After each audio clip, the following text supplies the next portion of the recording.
यूं तो बीजेपी गुजरात को लेकर इतनी कॉन्फिडेंट थी कि नतीजों से पहले ही जश्न की तैयारियां शुरू हो गई थी और आज जैसे जैसे वोटों का दायरा बढ़ता गया, पुराने रिकॉर्ड टूटते गए। देश में बीजेपी खेमे में होली और दिवाली का जश्न शुरू हो गया। गुजरात की सत्ता पर लगातार 7वीं बार बाजी मारने वाली बीजेपी का उत्साह 7वें आसमान पर नजर आया और गुजरात से लेकर दिल्ली और मुंबई से लेकर पटना तक मोदी ब्रिगेड होली और दिवाली साथ मना रही है और बीजेपी ने गुजरात विजय को 2024 का टीजर बता दिया।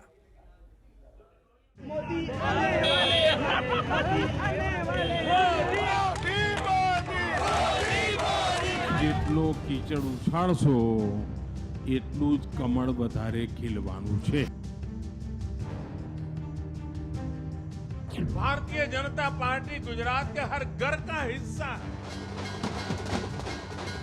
भाजपा को मिला जन समर्थन नए भारत की आकांक्षाओं का प्रतिबिंब है। भाजपा को मिला जन समर्थन भारत के युवाओं की युवा सोच का प्रकटीकरण है।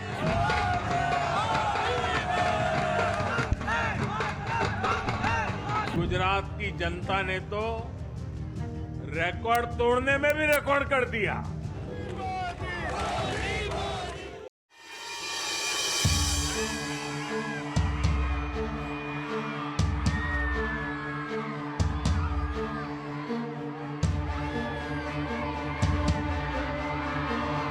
नए साल से पहले गुजरात में नए आगाज की धूम। गुजरात में बीजेपी ने फिर मनाई दिवाली।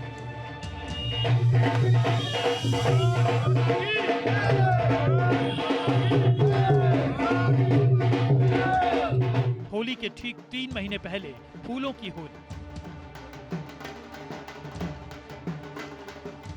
चेहरों पर लगे गुलाल, मोदी ब्रिगेड खुशी से मालामाल।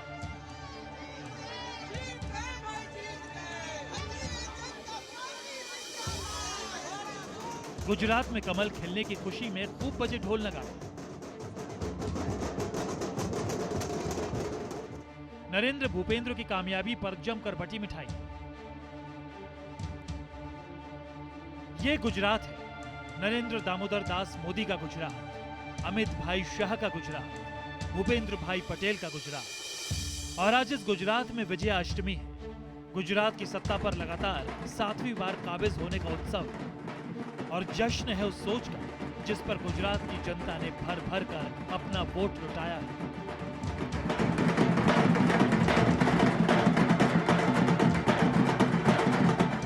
आज भारतीय जनता पार्टी के जनता ने जो वहाँ सहयोग देने का काम किया और जन जन तक जो भाजपा की जो सकारात्मक सोच है, गरीबों की योजनाओं से, कल्याण योजनाओं से लेकर, उसी का यह परिणाम है। विधानसभा चुनाव में रिकॉर्ड जीत का जश्न मनाने बीजेपी की पलटन अहमदाबाद की सड़कों पर उतरी।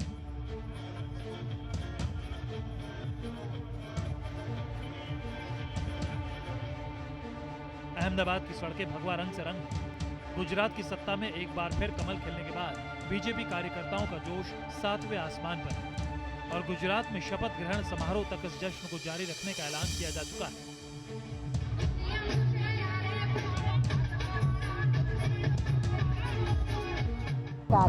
जो भारतीय जनता पार्टी की सरकार ने नरेंद्र मोदी जी के नेतृत्व में जो विकास के कार्य किए हैं, आज उस विकास की जीत हुई है। मोदी हैं तो मुमकिन है। गुजरात का हर वर्ग, हर धर्म, हर समुदाय मोदी के सबका साथ, सबका विकास और सबका विश्वास के नारे पर यकीन करता है और इसकी बानगी देखने को मिली अहमदाबाद के मणिनगर में, जहां मुस्लिम समुदाय के लोगों ने 151 किलो बूंदी के लड्डू बनवाकर लोगों का मुंह मीठा कराया। मुस्लिम समुदाय ने विजय मुहूर्त 12:39 पर लड्डू बांटकर बीजेपी के जीत का जश्न मनाया।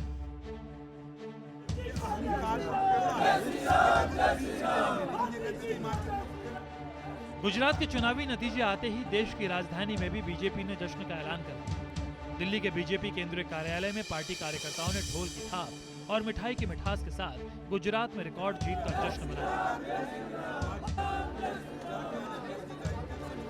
बीजेपी दफ्तर पर तमाम जो कार्यकर्ता हैं वो जश्न मनाते हुए नजर आ रहे हैं यहाँ पर, और यहाँ पर ढोलों की थाप जो है वो बजनी शुरू हो गई है। आपको यहाँ दिखलाना चाहेंगे किस तरीके से यहाँ पर जो ढोलों की थाप है वो नजर आ रही है और तमाम लोग प्रधानमंत्री नरेंद्र मोदी की जय जयकार करते हुए नजर आ रहे हैं। किसको श्रेय देना चाहेंगे? मैं ये श्रेय प्रधानमंत्री नरेंद्र मोदी जी की गरीबी के खिलाफ जो लड़ाई है उसको श्रेय देना चाहूँगा, क्योंकि मोदी जी ने देश के अंदर सचमुच गरीबी के खिलाफ लड़ाई लड़ी है और इसमें विजय प्राप्त की है। गुजरात चुनाव में बीजेपी को मिली ऐतिहासिक जीत का जश्न महाराष्ट्र में भी मनाया गया।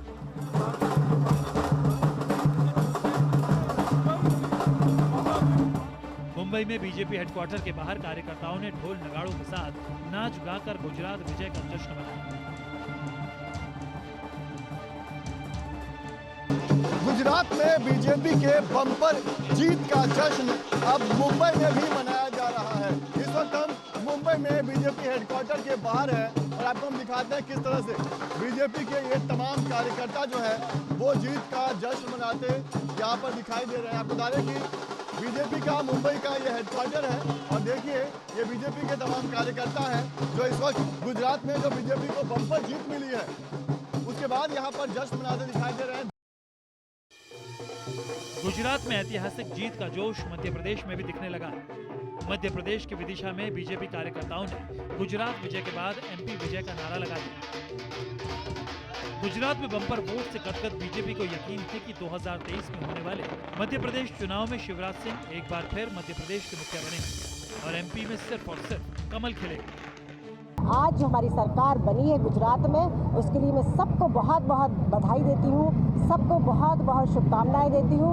आने वाले 2023 और 24 में चूँकि मध्य प्रदेश के भी अब चुनाव सामने हैं, चूँकि हम चुनावी मोड में आ चुके हैं, निश्चित तौर पर 2023 में भी अब मध्य प्रदेश में भारतीय जनता पार्टी की सरकार बनेगी। बिहार में बीजेपी ने दोहरा जश्न मनाया। बिहार की राजधानी पटना में दिवाली भी मनाई गई तो बीजेपी के कार्यकर्ताओं ने गुलाल लगाकर होली भी सेलिब्रेट की। एक तरफ गुजरात में छप्पर फाड़ जीत की खुशी तो दूसरी तरफ कुढ़नी उपचुनाव में मिली जीत ने कार्यकर्ताओं के उत्साह को दोगुना कर दिया।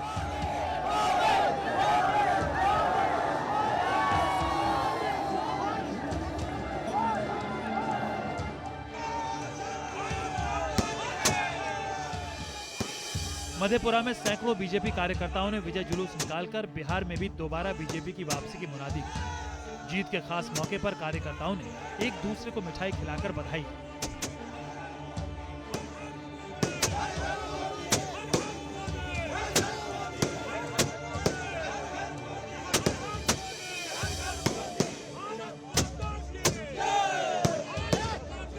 एक तरफ बीजेपी गुजरात को मोदी मिशन 2024 का पहला पड़ाव मानकर आगे बढ़ रही है तो 2023 में होने वाले विधानसभा चुनावों को सेमीफाइनल की तरह देखा जा रहा है। आपको बता दें कि 2023 में 9 राज्यों में विधानसभा चुनाव होने, इनमें कर्नाटक, राजस्थान, मध्य प्रदेश, छत्तीसगढ़, तेलंगाना, त्रिपुरा, मेघालय, नागालैंड और मिजोरम शामिल हैं। यानी अगर गुजरात को भी सेमीफाइनल का हिस्सा मान लिया जाए तो भी टीम मोदी के सामने गुजरात के बाद राजस्थान और छत्तीसगढ़ सबसे बड़ी चुनौती होगी, जहां कांग्रेस की सरकार है। साथ ही साथ मध्य प्रदेश में भी दोबारा भगवा लहराने का चैलेंज होगा और 2023 के इन सुपर लीग्स को जीतकर ही बीजेपी 2024 में 400 के आंकड़े को छूने की कोशिश करेगी। Team news nation.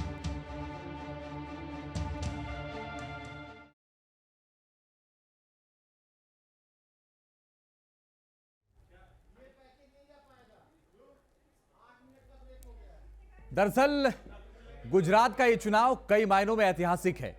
कई रिकॉर्ड टूटे, कई रिकॉर्ड बने भी, लेकिन सबसे बड़ा रिकॉर्ड सबसे बड़ी जीत का बना। गुजरात के विधानसभा चुनाव में यह पहली बार है जब किसी भी सीट को बहुत ज्यादा वोट मिले। 156 सीटें कुल मिली। इतनी सीटें पहली बार गुजरात विधानसभा चुनाव में किसी पार्टी ने नहीं जीती। यह पहली बार था जब गुजरात चुनाव में तीसरा फ्रंट बना था। तो बड़ी बात यह है कि अब तक सबसे बड़ी जीत है यह अब तक की गुजरात में किसी पार्टी की। जो अब तक के आंकड़े 156 सीटें जीती बीजेपी ने। 50% वोट 2022 के बाद से सबसे ज्यादा वोट शेयर है। 50% वोट भारतीय जनता पार्टी को मिला। साथ ही इसके अगर आगे की हम बात करें तो बीजेपी 7वीं बार लगातार गुजरात में आई है। यानी ये जीत 1 नहीं, 2 नहीं, 3 नहीं, 4 नहीं, 5 नहीं, 6 नहीं, 7वीं बार लगातार बीजेपी यहां पर जीती है गुजरात चुनाव में। इसके साथ ही 27 साल से बीजेपी का राज गुजरात में लगातार जारी। इसलिए कहा जा रहा था कि एंटी इनकम्बेंसी होगी, लेकिन वो सब के सब ध्वस्त हो गए, जितने भी कयास लगाए जा रहे थे। और बड़ी जीत फिलहाल बीजेपी की यहां पर हुई है 27 साल से लगातार, और आगे 5 साल ये रहने वाला है। अगर हम प्रधानमंत्री नरेंद्र मोदी के स्ट्राइक रेट की बात करें, क्योंकि उन्होंने गांधीनगर, अहमदाबाद, वडोदरा, भरूच तमाम जगहों पर रैलियां की थी, रोड शो किए थे। 100% का उनका स्ट्राइक रेट है, क्योंकि इस चुनाव में मोदी मैजिक ऐसा चला कि मोदी ने जहां जहां रैलियां की वहां वहां बीजेपी जीती है। 17 सीटें कांग्रेस का सबसे खराब प्रदर्शन, कांग्रेस को मिली है 17 सीटें, और ये जो प्रदर्शन कांग्रेस का है वो सबसे ज्यादा खराब है अब तक का। और इस चुनाव में आम आदमी पार्टी डेब्यू कर रही थी। 13% वोट आम आदमी पार्टी को मिला है, लेकिन आम आदमी पार्टी इसी के साथ राष्ट्रीय पार्टी हो गई। अरविंद केजरीवाल ने कहा कि उन्होंने जो जीत हासिल की वो तो अपने आप में है ही, जो वोट प्रतिशत है 13% का वो तो है ही, लेकिन फिलहाल उन्होंने ये कहा कि राष्ट्रीय पार्टी का दर्जा मिल गया। दरअसल मोदी की अगुवाई में बीजेपी ने गुजरात में गर्दा उड़ा दिया। जीत की ऐसी आंधी चली कि विरोधी दल सूखे पत्तों की तरह उड़ गए। लेकिन आखिर इस जोरदार जीत की वजह क्या रही? क्यों 27 साल से सत्ता में जमी एक पार्टी पर जनता ने इतना प्यार लुटाया कि जीत का रिकॉर्ड बन गया? आखिर बीजेपी की जीत की क्या वजह है, देखिए इस रिपोर्ट में।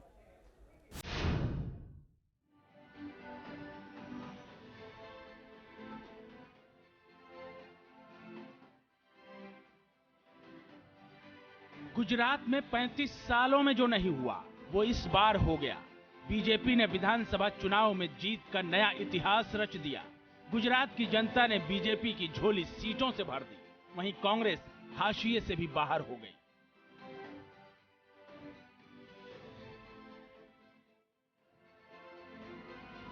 सत्ताईस सालों से लगातार सत्ता में रहने वाली बीजेपी को एंटी इनकम्बेंसी का डर इस बार सता रहा था। चुनाव से चंद रोज पहले हुए मोरबी हादसे से नुकसान की आशंका भी थी, लेकिन नतीजे बता रहे हैं कि इन वजहों से बीजेपी की गाड़ी में जरा भी खरोंच तक नहीं आई। बीजेपी की इस बम्पर जीत के पीछे कई वजहें रही। उसमें सबसे बड़ी वजह रही वो चेहरा जो अब जीत की गारंटी बन गया है, जिसकी मौजूदगी ही चुनावी जंग में फतह का बिगुल बजा देती है। वो चेहरा है one and only Narendra Modi.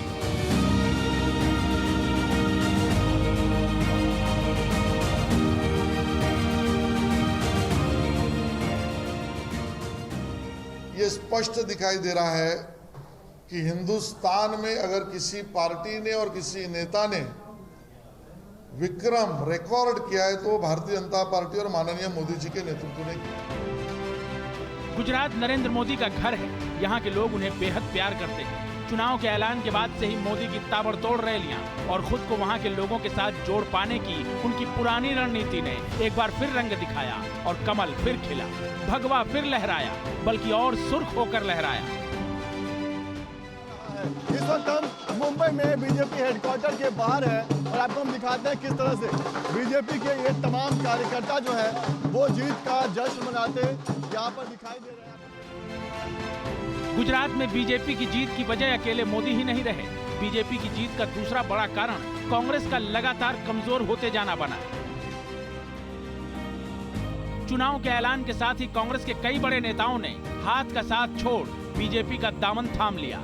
होना यह चाहिए था कि राहुल गांधी समेत कांग्रेस के बड़े नेता गुजरात में वक्त देते, लेकिन राहुल खुद भी नदारद रहे और कांग्रेस का कोई बड़ा नेता भी नजर नहीं आया। कहना गलत नहीं होगा कि पूरी कांग्रेस ने बीजेपी को वॉकओवर दे दिया और बीजेपी चुनाव निकाल ले गई। गुजरात की जनता ने यह मन बना लिया है कि 2 दशक से चली आ रही गुजरात की इस विकास यात्रा को अविरत चालू रखना है और वास्तव में हुआ भी यही। गुजरात के लोगों ने एक और कार्यकाल के लिए श्री नरेंद्र भाई मोदी के नेतृत्व वाली भारतीय जनता पार्टी को राज्य के शासन की जिम्मेदारी सौंपी। कांग्रेस ने न सिर्फ बीजेपी को वॉकओवर दिया, बल्कि उसके नवनिर्वाचित अध्यक्ष मल्लिकार्जुन खड़गे ने रही सही कसर मोदी की तुलना रावण से करके पूरी कर दी। अपने खिलाफ ऐसी बयानबाजी को भुनाने का मौका मोदी कभी नहीं छोड़ते। उन्होंने खुद को दी गई गाली को गुजरात की अस्मिता से जोड़कर कांग्रेस को एक बार फिर नंगा कर दिया। आप किसी को मत देखो, मोदी को देखकर वोट दो।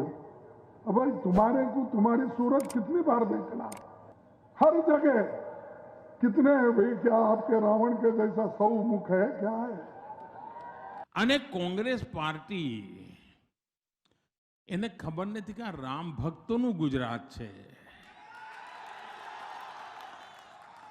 હવે તમે મને કહો, રામ ભક્તોના ધરતી પર રામ ભક્તોની સામે એમના પાસે બોલાવડાવવામાં આવ્યું કે તમે મોદીને 100 માથાવાળો રાવણ કહો. બોલો ભાઈઓ બહેનો, આપણે જાણીએ છીએ कि आ कांग्रेस पार्टी ये रामना अस्तित्व ने स्वीकार नहीं करती. गुजरात में बीजेपी की ऐतिहासिक जीत की एक और वजह बना पाटीदार समाज.